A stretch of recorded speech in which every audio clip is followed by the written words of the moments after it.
നമസ്കാരം. വണ്ടിപ്പെരിയാറിലെ 6 വയസ്സുകാരി പീഡിപ്പിച്ച് കൊലപ്പെടുത്തിയ സംഭവത്തിൽ അർജുൻ എന്ന പ്രതിയെ വെറുതെ വിട്ട സംഭവവുമായി ബന്ധപ്പെട്ട് കോടതി വിധി റദ്ദാക്കണമെന്നാവശ്യപ്പെട്ട് കുട്ടിയുടെ കുടുംബം രംഗത്തെത്തിയിരിക്കുന്നു. ഇതിനെന്തായാലും അടുത്ത നടപടികളിലേക്ക് കടക്കാൻ പോവുകയാണെന്നാണ് ഈ കുട്ടിയുടെ കുടുംബം ഇപ്പോൾ മാധ്യമങ്ങളോട് വ്യക്തമാക്കിയിരിക്കുന്നത്. പോലീസിന് അന്വേഷണത്തിൽ വീഴ്ചയുണ്ടായെന്നും കുട്ടിയുടെ അച്ഛൻ ആരോപിക്കുന്നുണ്ട്. പ്രതിയെ വെറുതെവിട്ട വിധിക്കെതിരെ പ്രോസിക്യൂഷൻ അടുത്ത ദിവസം അപ്പീൽ നൽകും. ഡയറക്ടർ ജനറൽ ഓഫ് പ്രോസിക്യൂഷന്റെ അനുമതി ലഭിച്ചാലുടൻ ഹൈക്കോടതിയിൽ അപ്പീൽ നൽകുമെന്ന് special public prosecutor Sunil Maheshwaran Pillai പറഞ്ഞു. അർജുനെതിരെ ശാസ്ത്രീയ തെളിവുകൾ ആവശ്യത്തിനുണ്ടെന്നാണ് പ്രോസിക്യൂഷന്റെ വാദം.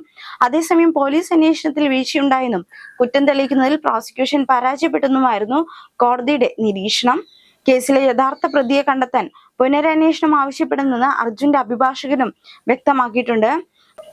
അതേസമയം കേസിൽ പ്രതിയെ രക്ഷിക്കാൻ ബാഹ്യസമ്മർദ്ദം ഉണ്ടായെന്ന് കരുതുന്നില്ലെന്ന് മന്ത്രി പി രാജീവ് എന്തായാലും പ്രതികരിച്ചിട്ടുണ്ട്.